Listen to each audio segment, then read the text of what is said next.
Hey class, so this is the first lecture here in these little mini lectures. We're going to talk about differential equations this week, and we're going to start by looking at first order differential equations. So one thing to say here is that, what we're interested in doing is finding some functions that satisfy certain relationships between rates of change. So that's a little different than starting with a function and taking its derivative. It's even a little different usually from starting with a function and taking its integral. So the first example we'll look at is exactly like that. But as we go, we'll see that these things change. And another thing, which I sort of indicate at the end of this whole thing, is that it's often, very often, not possible to actually solve differential equations in any sort of closed form. Often you have to either create new functions, of which there are many, that you aren't aware of, and many that I'm not aware of. And then the other thing is to solve things numerically, which is what you do an awful lot of the time. And interestingly, that uses a lot of linear algebra. So it's sort of coming back full circle there. Even in solving what we do solve, even analytically, we're going to see the introduction of linear algebra things along the way. So we'll see that is a theme. It's just a tool that's used all over the place. So the very first kind of things are just these y prime equals f of t, and you don't really do anything here except just integrate when you can, right? And so you can't always integrate, but sometimes you can, and when you can, you just do that. And so, for each of these, I gave an example that kind of is maybe sort of real world, still also kind of made up. And by the way, largely these examples were generated by GPT, so that was kind of it to generate nice examples for me. So the first one is just this: a bucket's pulled up to the top of a 100-meter building. The bucket, with its contents, it has a mass of 100 kilograms, and the line used to pull it up has a mass of 1 kilogram per 5 meters. And how much work is done lifting the bucket? Okay, so if the line wasn't assumed to have any mass at all, then this would be sort of a trivial problem. You would just have, the mass of the bucket times 9.8, because it's 9.8 meters per second squared, gravity, times the height of the building, which is 100 meters, right? So that would be pretty simple. Here, what happens is as you pull it up, of course, less and less of the rope is hanging down, so the mass is actually changing along the way. So that's the idea. And the general way that I would solve this sort of thing is to look at the little. We're calculating the work, right? And work is just force times distance. And so I would calculate the little change in work, right? And so given that we're at someplace x along the way between 0 and 100, right? The work done between x and x plus delta x and x, right, is just that thing right there. And so, well, what is this? Well, this is just the work done over this little interval here, right? Over the interval from x to delta x. And so what's actually in, and so here we just kind of assume this delta x is really small, and that the mass of the rope is not changing enough to really worry about during this little small interval, and we're just interested in this little bit of work done here, right? So how much work is required in lifting the bucket? That little bit. So there's, we have the 100 kilograms from the bucket. how much mass is involved in the rope? Assuming that doesn't change much on this interval. So that's 100 minus x, right? Because the way I'm thinking about this is sort of hanging down. We have the bucket here. We've got the rope going up, and so this is 100. Whoops, give myself a little bit more room. This is 100 minus x here, right? And then this rope is 1 kilogram per 5 meters, right? So we're going to, these are in meters here, right? So we'll divide this by 5, and that'll give us the number of kilograms in the rope, right? And then this is 100 kilograms right here. Okay, and of course gravity here is acting at 9.8 meters per second squared, right? Is the acceleration. And force is equal to mass times gravity, right? And of course the amount of work done over some little interval, which is our little delta x here, right, is just the mass times the distance right there. So it's sorry, the force times the distance, right? So it's mass times gravity times that little distance, right? And so I guess I need more room here. And so anyway, going back to this, so the mass here is 100 because that's fixed, right?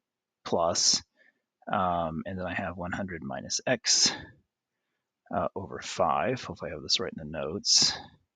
Yes, I do have this right in the notes. Good. Okay, so that's the mass there. And then 9.8 is gravity. And then the little delta x, and that's it, right? Okay, so that's a little bit of work done in that interval, right? And so what you do to approximate the total work, right, is you sum up all the little delta w's, right? So that's just the sum of all these things here. So that is whatever this is.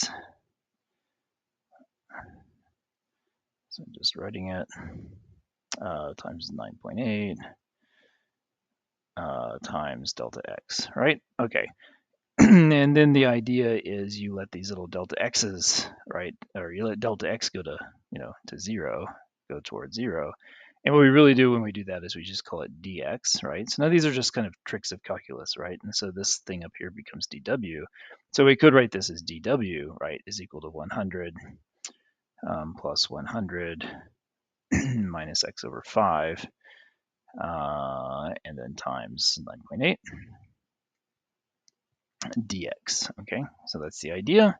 So now this is using differentials, right? The little change in w is this sort of thing times the change in x. And how do you find w now? Is you just integrate, right? On this side, you just get w. Well, because, w is the integral of dw, that's kind of silly. But that's the way you're thinking, right? The way you think about this is to come up with some expression for dw in terms of x, which is something you can actually integrate. And here we're going from 0 to 100, right? So that's the final thing we have here is to integrate that guy there. And I guess I wrote it out for you in a slightly different way here. So we get that w is equal to integral from 0 to 100, right, of 980. By the way, once I get down to the integral parts, I'm going to tend to just stop because, you guys should know how to do that. 100 minus x dx. In fact, I mean, this one you should pretty much know how to do, from first principles. Anyway, so that's what we get. And as an example of an integral you can't take, right, in closed form, there's a really important one, and that's here, e to the minus x squared. The important example of this one is really kind of this guy, which is kind of an improper integral. And that's because what this sort of corresponds to this curve looks kind of like this. It looks like a bell curve, right? And we're going up here to some x, right? We're taking the area underneath that, right? And so this is going to give us some sort of curve. It's going to come up and look like this as we go, right? As we change x along the way. And so this looks like a normal distribution, more or less, and this looks like the cumulative distribution, or the, sort of the probability function associated to that thing. So this kind of thing comes up in statistics all the time, right? But this one's one you can't integrate in terms of closed forms. I mean, there's this other funny function called irfx, which kind of does this, right? So we could introduce a new function, which isn't strange, right? I mean, at some point, someone introduced sine x to you and cosine x, and those are new functions, right? So here's irfx, right? But on the other hand, I mean, this comes up so much that I mean, this just is a function, right?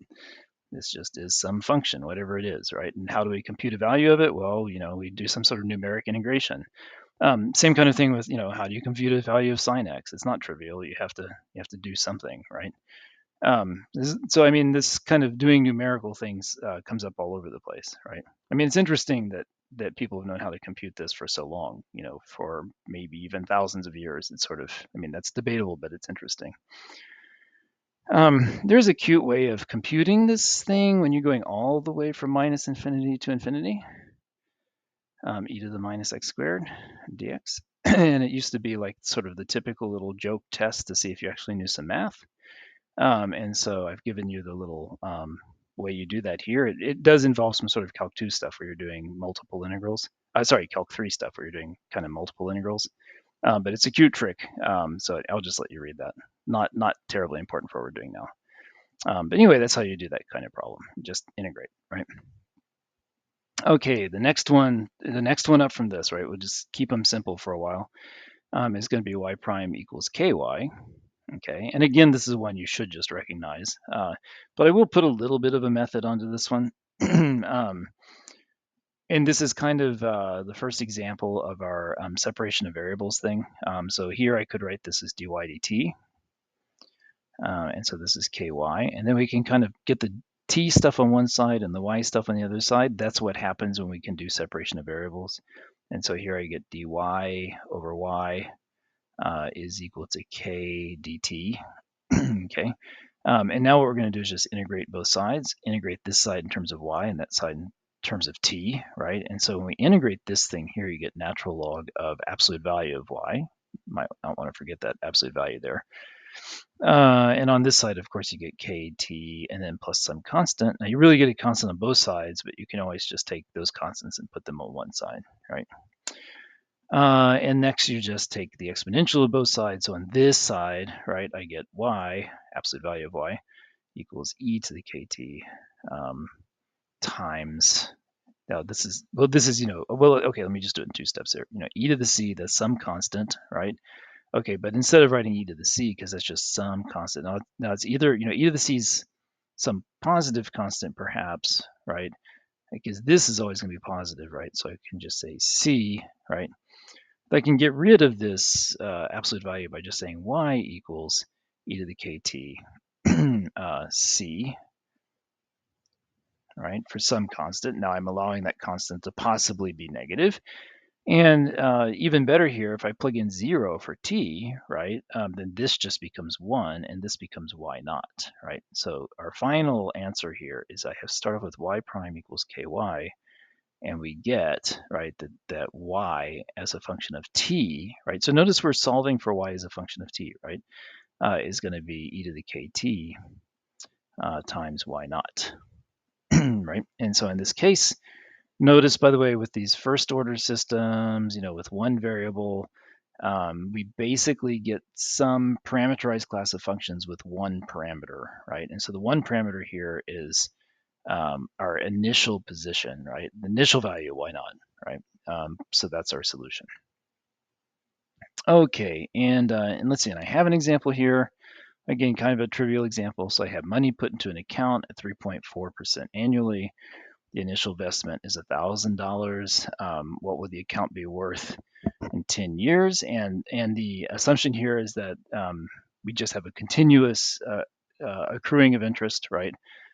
Same kind of thing as before.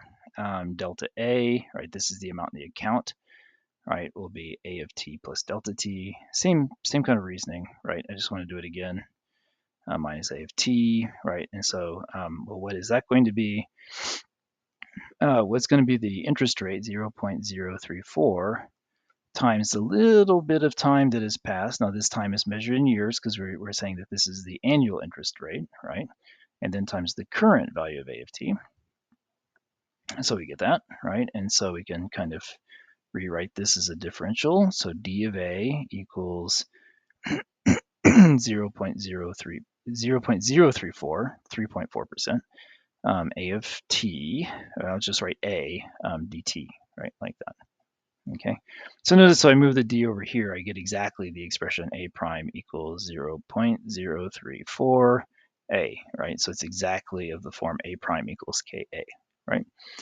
And so we know the solution to this from what we just did, right, is A equals E to the Kt, so 0.034 t, and then times A naught, right? And what was A naught in this problem? It was $1,000, right? That was the initial amount I put up, so times 1,000, and that's what we get, right? So that's nice. And you might know this. You might just know this formula from doing continuously compounded interest, right? So that's but one way of deriving that formula is this, right? I mean, the other way of deriving that formula is to do periodic compounding. I mean, that's interesting too, right? So if I said, if I said I invest $1,000, so let's just do this real quick. $1,000 at 3.4% APR, compounded. Now this is all algebra now, there's no calculus in what I'm going to do now. So compounded n times per year. Then the formula for that, now how do you get the formula for this is like geometric series and stuff, right? So I'm not going to derive this thing, I'm just going to give it to you.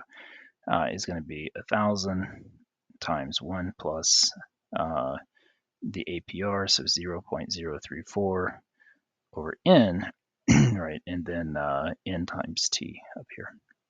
T is the number of years, right? So we're looking at, the amount at times t. You've got, compounded n times. If we take this little part right here and break it off, right? So here we're getting this little part that just depends on n, right? And so I could call this little base there, say call it bn, right? So what I have here is an of t equals the initial value, so a naught, times bn to the t. Now this looks an awful lot like what we had above, where we had a sort of infinity, where I'm sort of compounding the interest at every moment in time, right? Is 1,000 e to the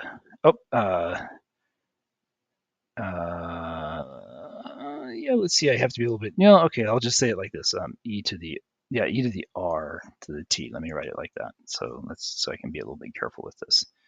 I guess I'm being sloppy, right? R is actually part of that thing too, okay? So I'll just, right now R is fixed, so I'll just forget R for the second, but just keep that in mind.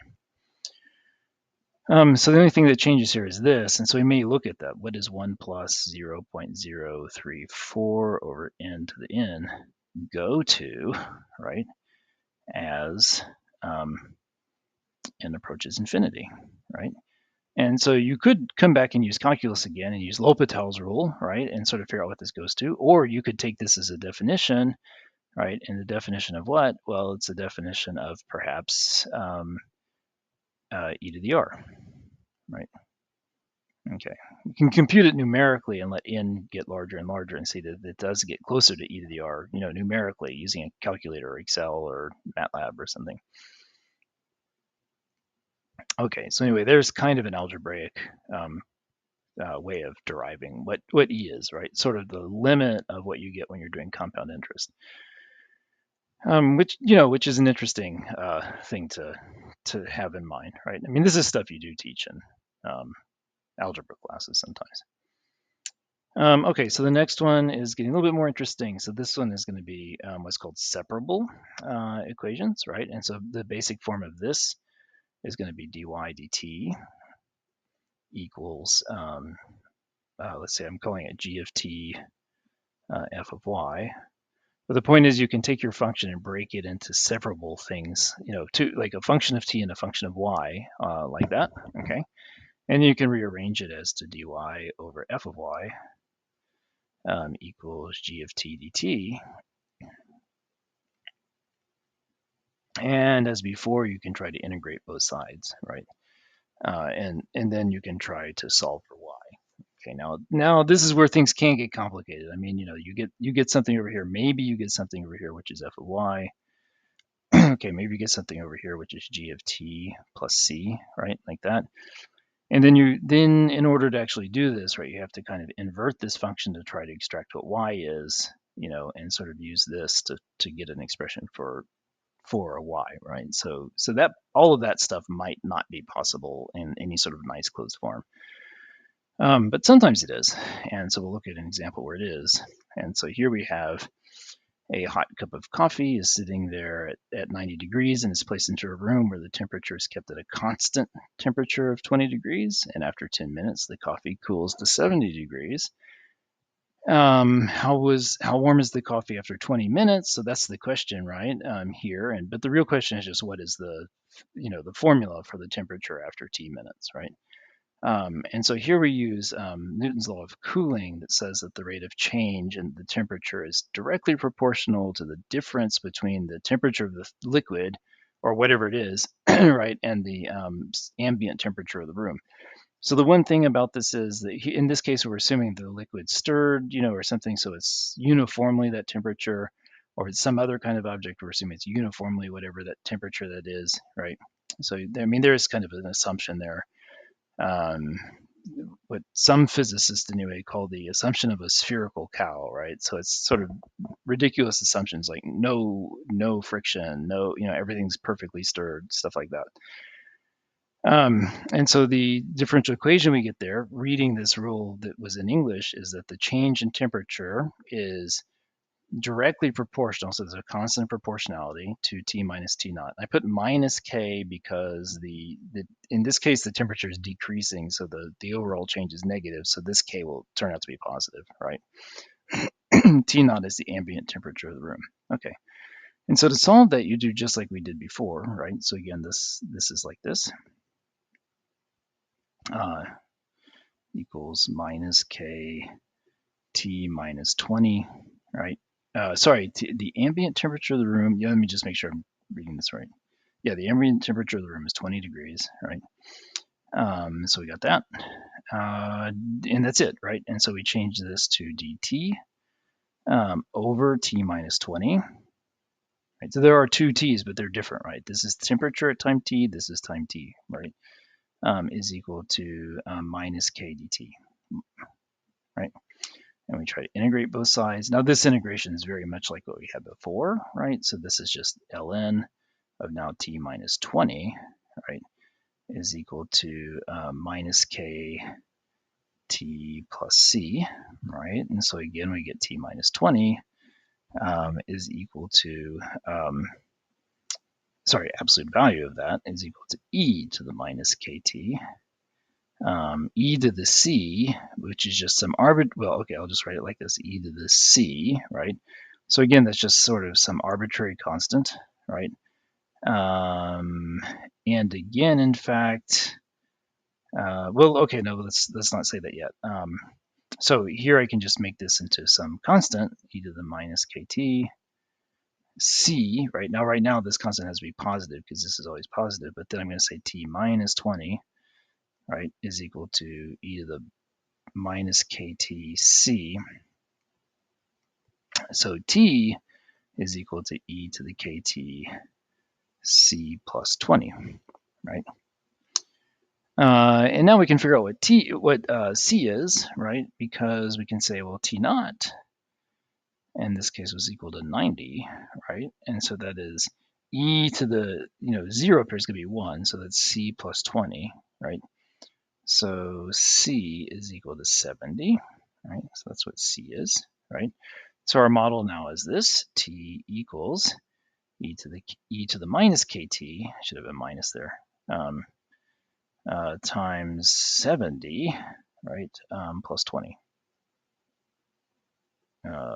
plus 20, right? And then let's see, and then what else? What other information do I have? So I have two pieces of information here, right? I got two things I have to figure out. In this case, I have to figure out this c and I have to figure out this k, right? So I need two pieces of information to do that. And so in this case, and by the way, what the two pieces of information might sometimes be different, but in this case, what I know is that after 10 minutes, the temperature of the coffee is also 70, right? So I know that T of 10, right, which is e to the minus k10 times 70 plus 20 is actually equal to 70, right? So here I have e to the minus k10 is equal to 50 over 70, so 5 over 7, right? So I can take the log of both sides and get minus k10 is equal to the natural log of 5 over 7, right? And, oops, sorry about that.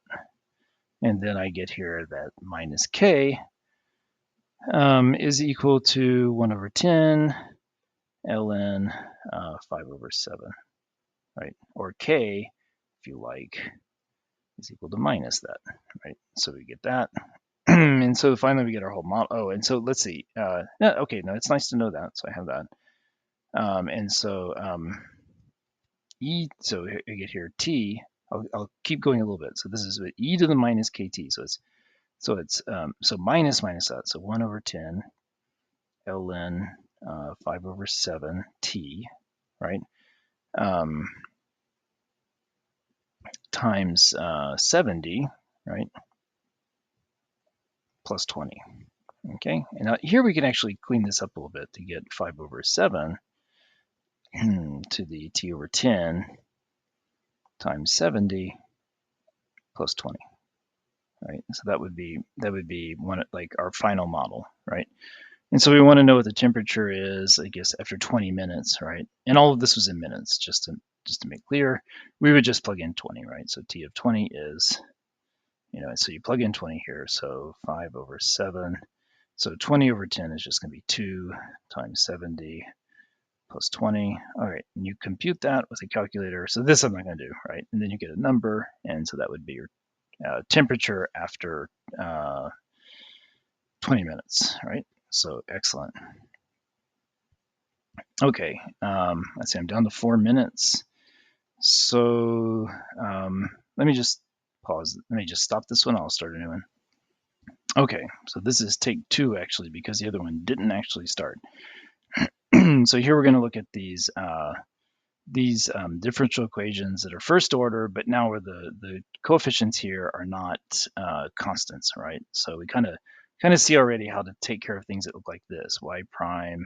Actually, no, that's not really quite true. I mean, what we've seen so far is how to take care of things that look like this, plus like ky equals 0, right? So now we're going to see how to put something on the right-hand side. So this may be some other thing like a, right? But more generally, we can actually put functions of t in there, right? So that's what we're doing now. Now the trick here is to introduce this thing called integrating factor.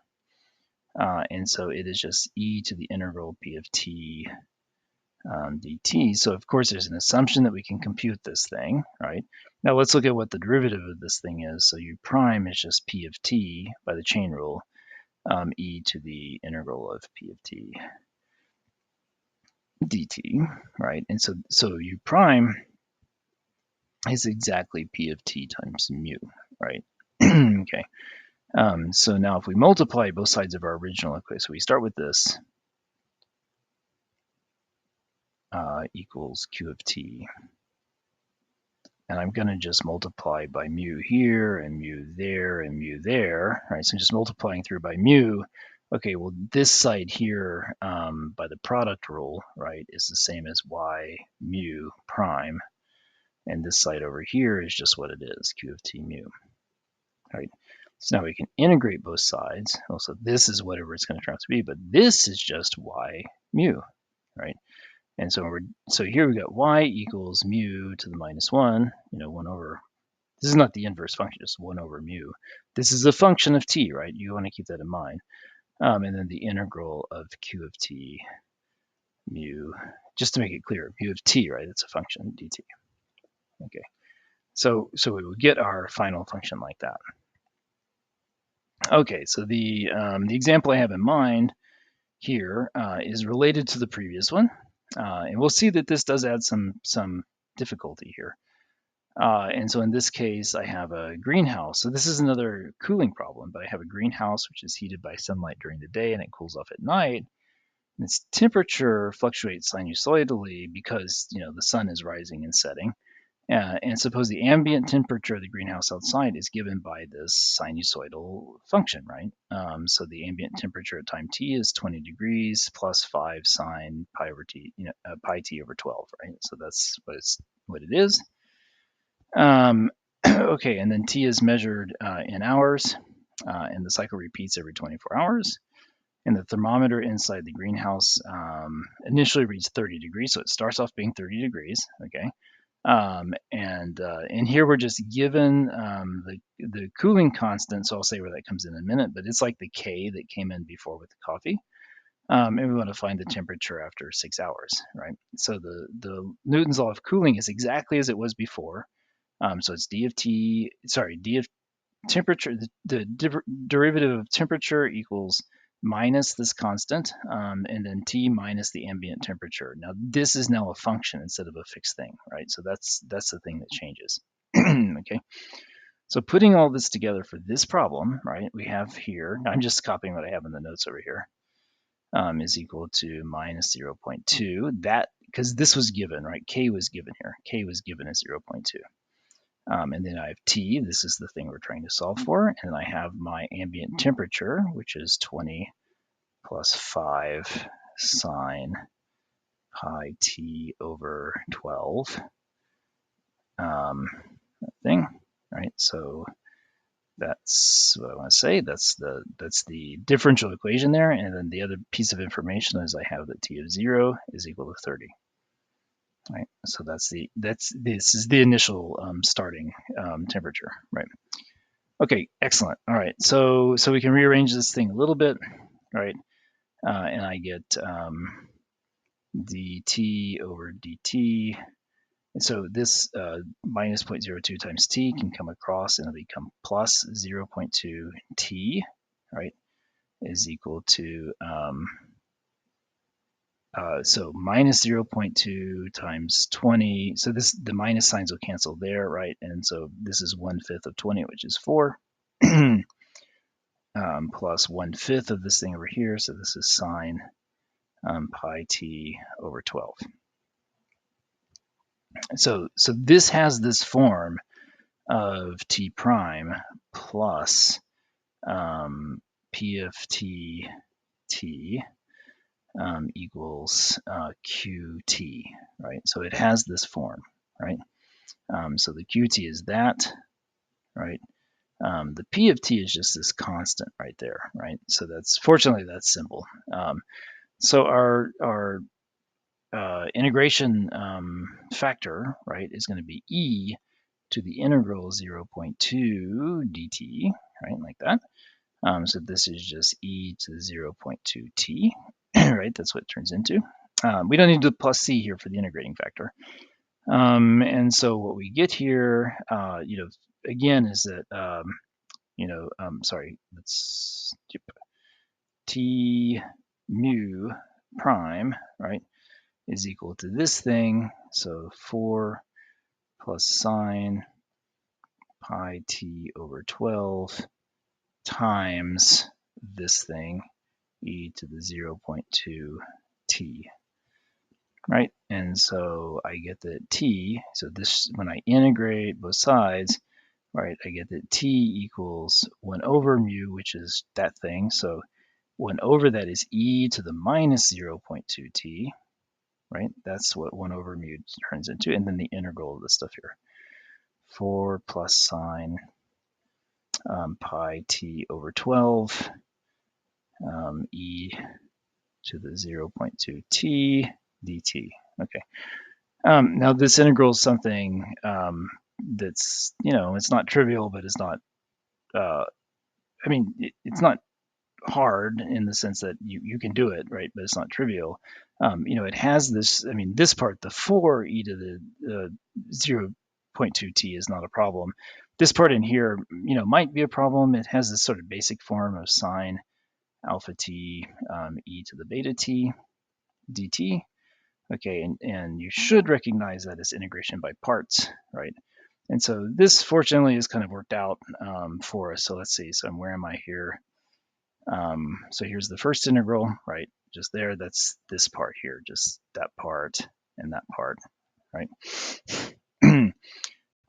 This integral here, and let me just see, do I have the same, let's see, I have these labeled a little bit differently. So let me just relabel these like I have them here. So I have here e to the at, and I have this called bt, right? And so after doing integration by parts, you get that this is e to the at, a sine bt minus b cosine bt over a squared plus b squared. Okay, kind of a nice formula. Okay, but there it is. You can look it up in a table of integrals, or you can put it into Python, for example, and say integrate. Or maybe you can even put it into MATLAB and say integrate. I think you can do that. Yeah, I'm pretty sure you can. You have to be a little bit careful. You have to set up some some symbolic variables and stuff. I don't know. If someone's interested in that, we can look at it.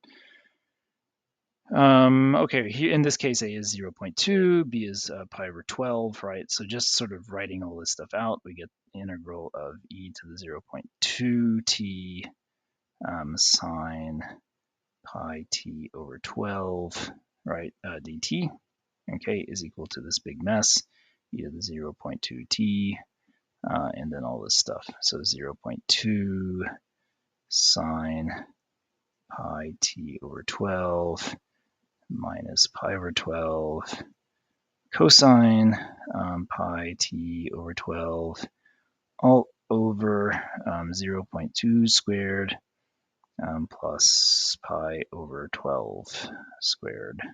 Okay. All right, so it's a mess, but you know, it's what it is. Okay, and you know, in the rest, I'm going to let you just look at the notes for the rest, because it's just there's nothing tricky here. It's just, you know, doing stuff. So T of t. Let's see. The way I did it here is I have that this I kept this you know, mu of t on this side. So mu of t times t is equal to this integral we just computed, and there is a c out here that's going to come up later, right? So T of t itself, we're going to, you know, sort of divide through by this e to the 0.2t. So that'll cancel off that one, it'll cancel off that one, so that'll just go away, so that's nice. But then we end up with the c times e to the minus 0.2t at the end, right? So this becomes an important term. You can't ignore this thing out here. We want to find c, t of 0 equals 30, so plug in t equals 0, you get this expression here, okay? So you solve for c, yeah, here we go. So there's the solution for c, right? And we get t of t is equal to this thing, and then there's c, right? So we get this final expression, you know, for t of t. So, you know, a little bit of a mess, but that's the way it is. Okay. There's an expression, and then I think the actual question was, what's the temperature after 6 hours? Right, yep, 6 hours, okay. And so that's something you're clearly, so there's the expression, we just need to plug in 6 for t. I did this with Desmos, and I also did this with Euler's method because that was just seemed like a fun thing to do. I did it in Desmos, probably, I mean, you can definitely do it in MATLAB. I just did it here because we can play with things easily. So this blue curve is the actual curve that we computed. And by the way, if you want to see the code here, you can just drop that down and see what's going on. Euler's method. So what does Euler's method do? It just takes the derivative at a point and uses that for a piece of slope. So that's a little piece of tangent line there. Now you're at this point here. Now this is not actually on our line, right? But we can still compute the tangent using our initial differential equation, t of t. We've got this point there, which is our current value of t, and we can compute the next derivative, and so we get that tangent. And we keep doing this, and we get this approximation, right? So, and I'm interested in going to 6, which is right there, right? So if we drop this down to n equals 1, the very smallest thing, right, then here we just have one tangent, you know, one piece of line that we're trying to approximate. This is a terribly bad under approximation, right? If we go to 2, you can see it kind of comes down, and then here we go across, so that's clearly much better. If we go to 3, right, 4, 5, and it's not, you know, it's a little bit away, but not too bad, and then we can just keep moving up, right? So we're getting better and better and better, and it'll slowly approach that line, right? By the way, that's how you prove that there's one. You use Euler's method here basically to prove that there's one unique solution given its starting value, right? And this is kind of indicating how that proof goes. Okay, so let's pull this back across. Oh, I guess the other thing is we do get a value here, right? So let me just, so we actually get, let's just push that in. So at 6 hours, right, the temperature is 25.58 degrees. Oh, and I guess here's another thing. Let me play with this a little bit more. If we make this go further out, so let's say to 20 or something, we can see that the temperature starts becoming kind of, periodic, right? So remember the ambient temperature was periodic, right? So it cools down, it starts to become periodic, and it becomes more and more periodic until, the temperature just achieves this or is it this ambient temperature, which is right there, right? So that curve should look like this. So in the kind of limit, right, as you go far enough out, this is what the temperature function looks like because it's approaching that. Okay, I'm going to stop here for this first section.